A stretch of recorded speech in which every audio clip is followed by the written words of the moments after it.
We've spoken about it on the pod before about how we balance it in terms of making sure that each partner goes to have their me time. It's so important so it doesn't fall to, the one person all the time. That's right. So, for example, now he's doing, drop off for the rest of the week. Yeah. Rest of his life, by the sounds of it.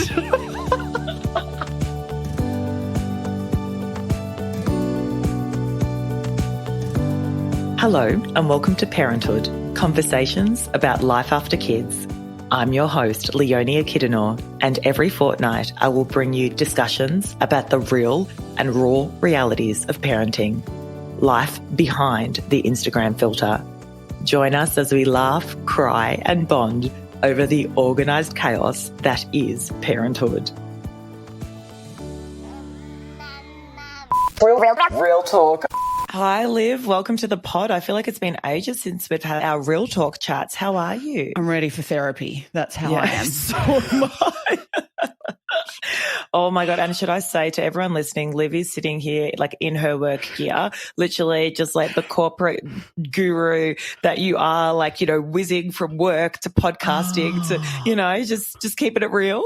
It was an office day today and chews into an extra, 2 hours of your day just commuting and I still super lucky. We're really working in a hybrid way, but today was an office day and we know that whilst office days are great because you do get a whole heap done, God, it's exhausting and isn't long. It?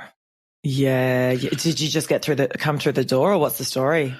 Came through, I had lots of meetings today. So it's just one of those days. I'm just in a drained state of mind and then, rush home. We've got two offices. I've got a CBD office and a Dandenong office and I was in the Nong today. So, but the best thing about the Nong is it's a 45-minute drive home. So I was listening to Cancelled, who you've been listening to the Mama Mia podcast called Cancelled. It's friggin' hilarious. Jessie and Claire Stevens are just friggin' hilarious and they are my girls, just their sense of humour. Yeah. They talk about cancelled culture. And so the episode I was listening to today was Meghan Markle because everyone's got a view on Meghan Markle. So just went for something light just to decompress after a crazy day, roll in, cook dinner. Mark, you got this, got to go do the pod. You got the kids? Awesome. Got the kids, got to roll. He's like, he's going to love you. Yeah. It's the ultimate tag team, as we all do. No, it was good. Tommy and I actually, in the 10 minutes before I jumped in here, I thought I'm going to use these 10 minutes because all us mums know how to use every single minute of our day. I was folding washing and I said, hey, Tommy, can you come and help Mummy with the washing? And he was fantastic. We started it as a game, so he was putting Tommy's clothes in a pile and Harry's clothes in a pile and Mummy's clothes. And then we worked out that socks could go together. And it was just talk about like a moment of joy in my day. It was nice to do something together, but then a chore that I resent every single day come 9 o'clock at night, do that together. And he loved it. He thought it was a game. So sweet. I was like, this is perfect before the pod. I can come on and share my clothes folding, find joy in the shittest moments of your day. Moments. Literally. So how did you go? Because obviously you were away from your little bubbas for how long? Almost a week? I've been travelling a lot. I mean, it's the job, right? But the last week I was away for 4 or 5 days. Wow. Is that the longest it's been? As in that's the longest stretch you've done? I mean, I was just doing different things. So I was in Sydney and then I had a work conference and then I was in the city. So it was just lots of different things. And I mean, I felt like it was good. It was busy. I was enjoying it because I was doing what I love, but I've come home exhausted. The guilt was tremendous the whole time. I always feel like Mark thinks that I'm away having a lovely time out eating and drinking and, sleeping in my king-size bed, without any interruptions. But, I mean, you can't help but have the guilt kind of eat away at you and know that Mark is fantastic and understanding and really appreciates that it's my job and it is my job. And now we've kind of understanding that this is part of the gig. It's a bit easier we're honest. But yeah. For those listening, so Liv heads up a HR at a law firm, and it's a national law firm. So as you said, I mean, between conferences and checking other offices out and et cetera, and speaking to people all around Australia, it's part of it. Yeah. It's part of the gig, and I love it. And I am sick of apologising for loving it and for apologising that it's part of my job and trying to just come to terms with it being a thing. So, I loved it, but, the guilt really ate away at me. But I tried not to let it do that on the dance floor at 11 o'clock on one of the nights where I was like, God damn it, I don't get these opportunities and I am away, and why not? Let's just do it. So it makes no difference whether you're feeling guilty or not, because either way, as in for the kids or for Mark, it makes no difference to them. So you may as well enjoy the time, right? It's funny with the kids, I don't call them. Like they don't want to. I mean, I'm lucky they're still so little, because I was certainly talking to other parents, who were at the conference, which was a 3-day thing, and they were, 5 o'clock on their phones, doing the FaceTime. And I think I did it once, but, they were a bit older, and, there was one mum whose 8-year-old had given a whole heap of grief about being away, and it was really eating at her the whole time. So I think, I'm still in the fortunate stage where I don't quite get where mummy is or what mummy's doing, or if when tomorrow is, right, or when Saturday is. Tommy thinks every day is Saturday. I wish every day was Saturday, to be honest. Saturday is the best day of the week. We go on Saturday, Mum? Sure, Saturday. How about so you? Because Jules has been away, right? So it's funny you say that, because even from the perspective, I haven't been away much, and my job, obviously, property development in Melbourne, means that we're building houses in Melbourne, so I'm always around. And I did that one stint in Sydney, but that was a social stint to visit my sister and some friends. So it's funny you say that, though, because that stint I did, which was 2 nights away from the kids on my own without Jules, hubby, I said, Jules, I don't want to see the kids on FaceTime. Also, I don't want them to get distressed and be like, where's Mum? But part of me was like, I don't want to see their faces because I'm worried that I might get emotional. Oh, my God. It's just dawned on me that it's actually about me, not calling the kids, not about them. I'll probably be like, hi, Mum. And it's like, hi, kiddies. Yeah. So it's, and it's funny that you say that as well, because I've been on the receiving end. So for those listening, Jules, my husband, has a job where he's also in a sort of a senior management position, and he works in property. And it's like they've got assets nationally, so it's the same sort of thing. And he's responsible for being at certain assets in different states. So there has been a lot more regular travel. As much as initially I thought it was going to be maybe once every 2 to 3 weeks for like a day, it's been kind of every week, and then he took the 3 days off to do a conference as well, and one of those days was a Sunday. So he left at like 7 a.m. last Sunday, and Liv, a sacred day, especially for Leonie. Absolutely. And like I have to tell you, that was probably my worst day of parenting in my 3.5 years of being a parent. Like all right, let me walk you through what happened that day. So we'd had a beautiful, so Saturday was my birthday lunch. Just Jules and I had the lovely lunch at Stoke House. It was all fabulous, but I then decided, thankfully, to come home after the lunch and not like launch and go meet people and have more cocktails, because I was like, you know what, I'm mindful that I've got the kids tomorrow and I'm solo parenting, right? So we had the in-laws down from the country, and they were looking after the kids. They were leaving Sunday morning as well, but Jules's flight was leaving at like 7 a.m, so he had like a 5 a.m. wake up, right? So I'm already feeling a bit fragile. I'm very anxious at the moment because, I mean, I'll go into it later, but the mad juggle of just like a million things going on in my life that some were a little bit less predictable than others. So I'm already a little bit on edge, feeling like my cup is way too full. And anyway, Sunday rolls around, the kids wake up, and they're just absolute nightmares.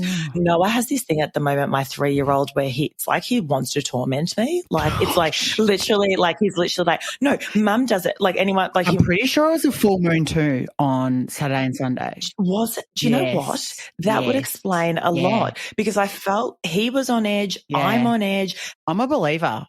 High winds, full moons. 100%. Yes. Yeah, absolutely. So it got to the point where I feel like they woke up at 7. By 8 o'clock, I was pulling my hair out and he was spinning wheels and screaming and tantruming. I had Charlie tantruming as well. And even my in-laws were like, oh my God, we feel so bad that like we're leaving you and like with these 2 little children who are losing it. And I was like, it's okay. It's under control. It's fine. And then at one point, what did Noah do? He did something and it tipped me over the edge. And I was trying to tell him off, but you know when you tell off people when other people are around, you have to kind of keep it calm. So I was like, Noah, please don't do that. Whereas like ordinarily I'd be like, what are you doing? So I was like, please don't. And so he was taking advantage of the fact that I couldn't really tell him off. So guess what? He keeps doing it. He keeps pushing Charlie. He keeps, being naughty. He's like, yeah, watch me go. You've got no power over me. And at one point, I literally took him outside to like have a stern talk to him. And he was like, yeah, whatever's mum. Like, you're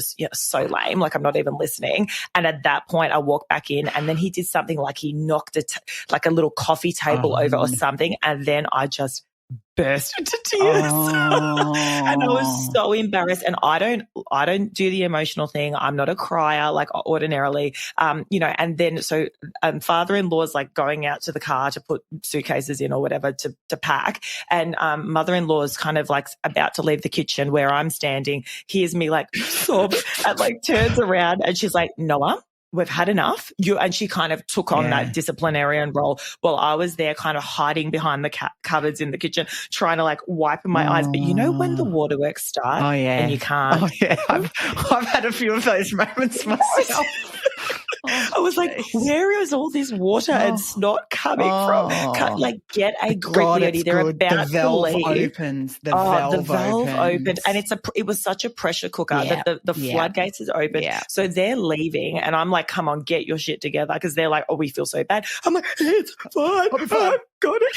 It's like, and literally as I'm saying goodbye, it was like literally like that, like the feeling of just like emptiness and aloneness and all of those feelings just came tumbling out. I said goodbye as I was weeping. I closed the front door. I was crying so hard, Liv, that like I fell to the ground. I was sobbing. And then at that point, Noah was like crying because he was like unsure about why I was crying. And then Charlie's like trying to hug me. And I was like, no, Mum's by herself. Anyway, so that I thought after seeing me so upset, he would calm down. We then go to the park and I'm like, okay, Noah's like, I'm going to be good now, Mum. Can I walk to the park? And only Charlie goes in the pram. I was like, okay, all right. Yeah, I reckon you'll be good. Mum's so broken. We walk to the park. Mum's say yes to everything at this point. Sure. Go to the park. Well behaved on the way to the park. We meet a friend there. That's all fine. We're walking home and he's like, can I please walk home? Okay, no worries. And I'm thinking, okay, we've turned a corner. We're good here. Anyway, we go to walk home and he's like, no, Mum, I want to go that way, which is like the long way. And I was like, no, we've got to go this way because it's the short way and Charlie's hungry. We've got to get home. And he's like, no. And it was literally tantrum on the main street. It was me to the point where I had to like lift it. I'm trying to push the pram. I'm like, I'm dragging him. He's kicking and screaming. At one point I stop. He's kicking his shoes off. He's like, you know that? Why? And I was like, and then Charlie's crying because he's hungry. And like there's like parents walking past me like, are you okay? And I was literally like, I cannot believe that I created this situation. Kids for sale? I'd take 5 at this point.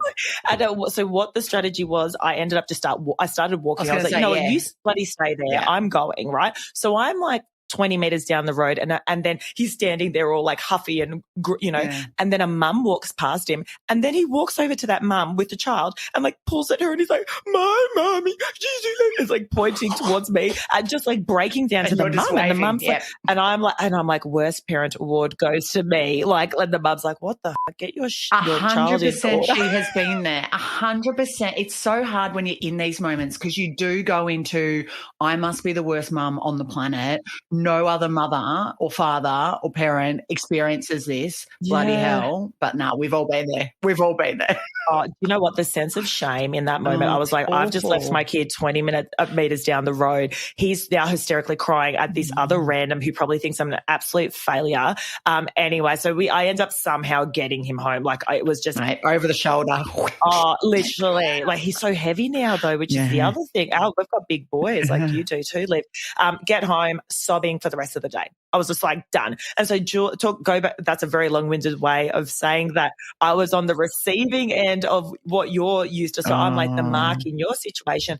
Do you know the resentment that I felt? Because I was like, you know what, dude, this is too much now. Like it's hard when your partner's away and you're solo parenting. It is hard. I know it puts so much pressure on the relationship. I mean, we didn't have a horror story like that, but Mark did have a horror night where Harry was just screaming all night and not having me, who would probably normally be up doing the shh thing. Rock thing. Yeah. How did you sleep? How was the night?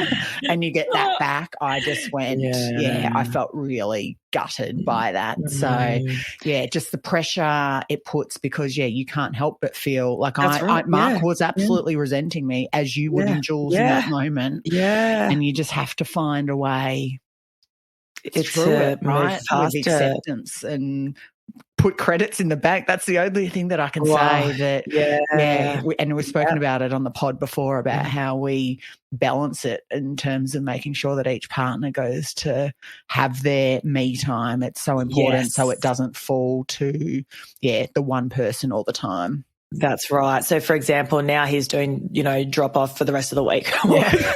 Rest of his life, by the sounds of it.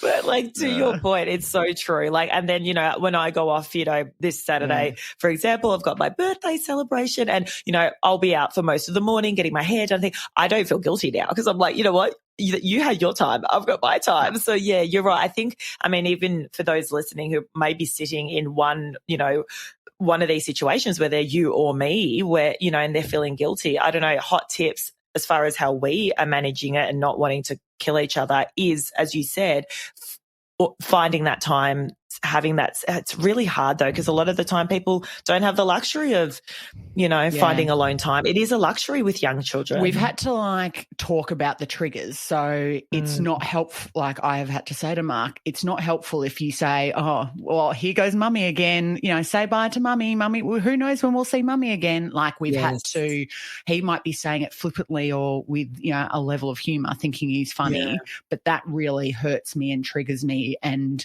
I then leave for a 2-day trip feeling really upset because I know, I really know the pressure and it doesn't help. So, you just got to work through that and talk openly about it. Another thing. That's so true. Like the communication bit, like to other people, maybe that language wouldn't bother them. To you, it does. And so it is being mindful of what language your partner is using. And if it is triggering you, telling them about it. It's kind of like Jules and I have spoken about this because we know it's a big thing in our relationships and we both go to it's our job. It's not like we're going out of our way to find excuses to leave the house. We're not doing it to go out and party, and it's our job. And it's really, once we kind of break through that, it's an important thing for your relationship to, understand and balance out. How do you think you guys will balance it? I mean, and I guess, have you sort of thought about it with Mark, like trying to make sure that then he gets, I don't know, like, I mean, it's hard. Everyone, Mark does it. Like he does like socializing, but he's not, I would usually have to organize it for him because a lot of his friends live interstate or in the country, but he's really lucky. He does actually have a work trip coming up in a few months, so he will get to go away for 3 days, and the shoe will be on the other foot, and I know that he will literally be rubbing his hands together going, you see what this is about. I'm out of here. But I am just super mindful. When I get back, I'm really mindful of him and knowing that he needs, so on the last Sunday, I just said, go and go tinker in your back shed, do whatever you want to do, whatever fills your cup up, go do that. Because I know that I have to be present with the boys, and the boys need me, Yeah, absolutely. How do you go with, because at the moment, we're talking about the tank being so full. So basically on my end, I'm usually okay with work. We've got demanding jobs, right? And podcasts. They're my two, and then family. I can juggle that. Yeah. But what's happened recently is we had a flood in our house, and so we've had to get all our floorboards ripped up. We've had to move house and stay elsewhere. And even that in itself is a stress. And then, now there's actually more damage that they found that was unexpected. So we're going to have to stay in this other house for longer. It's going to take I'm a bit nervous that we might have to stay in this other house for months on end. And there's additional expenses and blah, blah, blah. Yeah. So there's that even. And then I had that, which I didn't expect, that just add that to the, kind of the pile. And then, I this birthday celebration, which is minor, and me, Liv, I love organising an event, but still, and that's usually my fun time to do, but it's just another thing. And what I'm realising is it's just taking all these things just take time out of your day, and we only have 24 hours in a day, and really with, you got to allocate time for sleep and stuff and parenting. Oh, that sleep thing, minor thing. Sleep and stuff, what a luxury. But, and then your pie is just so full. And I'm at the point where I actually did a podcast interview, and it's going to be released the episode before this one. And one of our guests said, and she said it so well, she's like, I became dragon mum. And I'm like, I feel like I'm in dragon mum state where I'm just short-tempered, don't have time. I'm trying to squeeze everything into my 12 hours or whatever it looks like. I don't know, how do you Something's got to give, actually. And the thing that I have been thinking about, because I've been feeling like you, totally overwhelmed. I'm crying. You would know, what you know about me is I don't cry. I am crying. The littlest things are just setting me off, and the same waterworks. Yeah. And it makes me think, well, shit, now you see why there are not as many women in leadership roles, because I'm actually starting to debate now if you can actually do it all and have it all. Because look at us. We're all frazzled, stressed. My hair is Jesus Christ. And we have so much support around us. We are two of the most fortunate with the family that we honestly, we're so lucky. But, and Elaine, when we spoke to Elaine Benson and did that mindset, she was really trying to talk to you and I about this, saying you can't keep running like this. You're going to burn out, you're going to explode, something is going to give. And, I made that reference before around the valve. I know when I'm about to just explode because the valve starts popping and it's literally there's smoke and flames and steam and all sorts of stuff. Yeah. So what do I need? A good holiday. We've just got to work out, something's got to get, we actually have to take things off the list. Yes. A circuit breaker. You got to work out survival. What are the priorities? What can go? It's the basics of any of our jobs and anything that we know about survival, what is necessary and what is not. And what do we value and what, I mean, I'm just so conscious that when was the last time that I even text you to say how, I feel like that about all of my friends. My friends, my family. It was my grandma's 90th yesterday. I didn't even call her. That just literally, what am I doing? Yeah, I've lost track. Lost focus of what's important. So, as I was listening to my podcast driving home with all these things washing through, I'm just need to center. And we do this. We know we go through busy periods, and it's end of financial year, and it's all of these, and it's water leaks, and it's moving house, and it's parties, and it's the flu and the illness. Bloody hell, we need to talk about that. That's what tipped me over the edge last week with, thinking we had COVID and then realising it's just the flu, but still the kids were at home. And I was like, I've got my biggest deliverable. I can't, kids, this is really inconvenient. Can you go to childcare? So can you go to childcare with the flu? I feel like you probably can. Let's lock that nose another time. And I caught myself being like, Tommy, you can't cough. If you need to cough, go to the backside of the playground and cough there. Do lots of big coughs. And I was like, Jesus Christ. I feel like the flu is going around. So the kids had it, do you think? Bad. Yeah, the boys have really. We just have had so many bugs. No COVID, thankfully, but just so many terrible colds and high temperatures and screaming and irritability and all the rest of it. So I'd even say maybe the last 3 weeks they would have gone a third of the time that they were probably meant to have gone. So, I mean, work's just used to it now. And I've got a new team, and my team must be like, does this Olivia chick even come to the office? Or what does she do? Because she just seems, my kids come to all the meetings amazing, but literally tips you over the edge, doesn't it? Bloody hell. Honestly, because I feel so many people have said the flu. Did you get the flu shot have you all got it yet? I haven't been sick yet, touch wood. Yeah. But I did have the flu jab. I'm willing to do whatever it takes to avoid this. It just feels like it's going to be a really horrid flu season. Honestly. And I mean, I think that's added to the stress just generally, because I'm also there going, I can't get, particularly with this event coming up in a couple of days. I've never been so stressed about not getting sick in my life. And every single day you're around different people. So are your kids. And I'm like, I can't get COVID to the point where Jules went to his conference, which hundreds of people, right? He gets back on Tuesday. I'm like, yeah. You can stay in the bedroom downstairs for the next 3 days. I'm not getting COVID. He's like, I feel fine. I was like, COVID doesn't necessarily show up. Rat tests are faulty. Like, I'm not even going to rely on that. Get a PCR every day. I was like, excuse me. I have been looking forward to this event coming up, and we need to, I've in my healthy bubble, and it's such an added stress that we've never had to deal with in the past. I really think you're right. It is definitely creating a weird level of paranoia and anxiety. The amount of rat tests that I have done just for myself, thinking that I have something it's silly. It's silly. And I will be fine when I do get it will, I'll cry and it will be like, but then you find a way to get through that week and rearrange everything, and it's not the worst thing that can happen. Jesus, there's a whole lot of worse stuff going on, isn't there?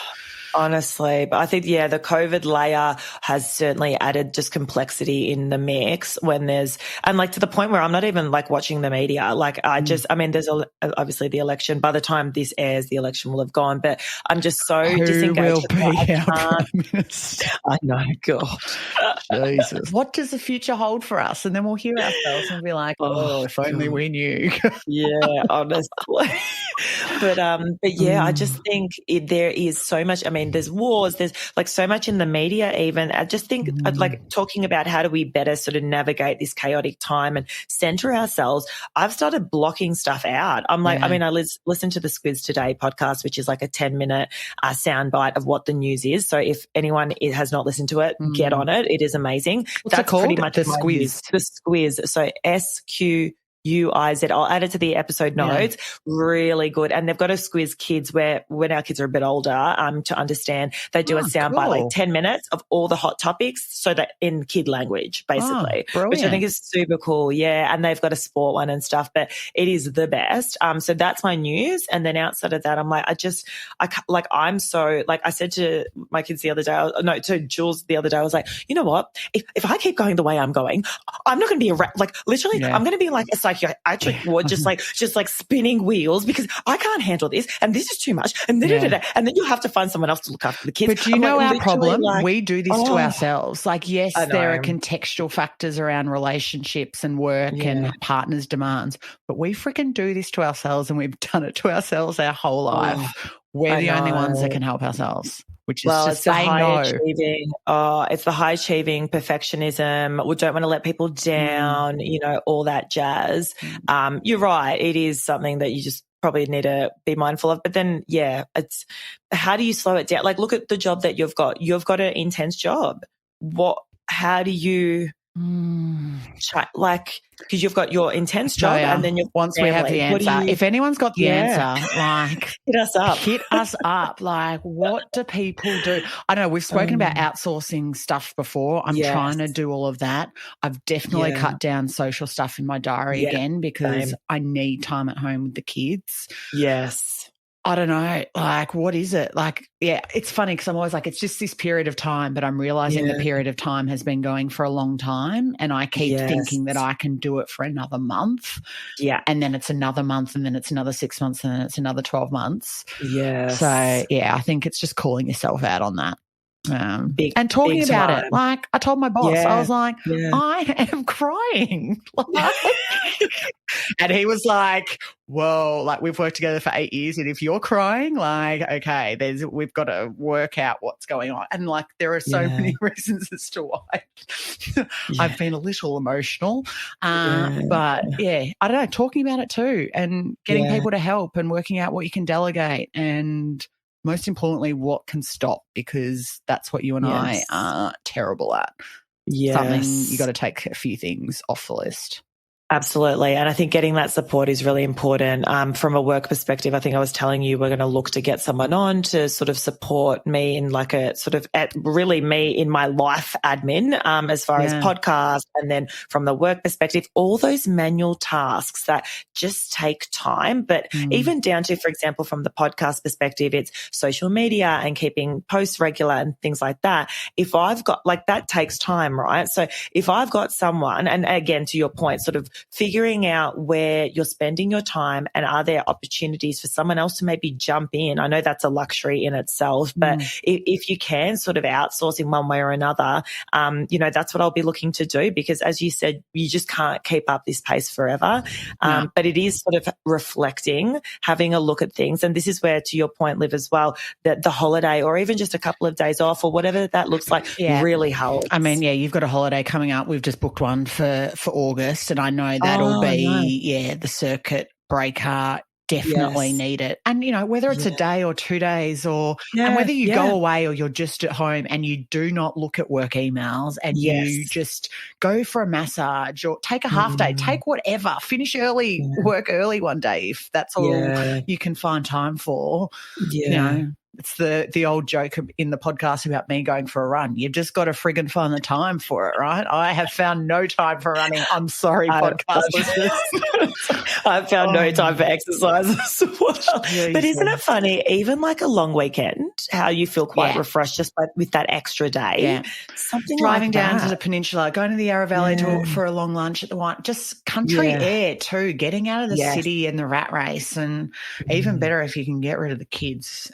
I hear you. I don't know. After, when you spend so much time away from them in the week, I'm like, all right, I've got to come back and be with my kids.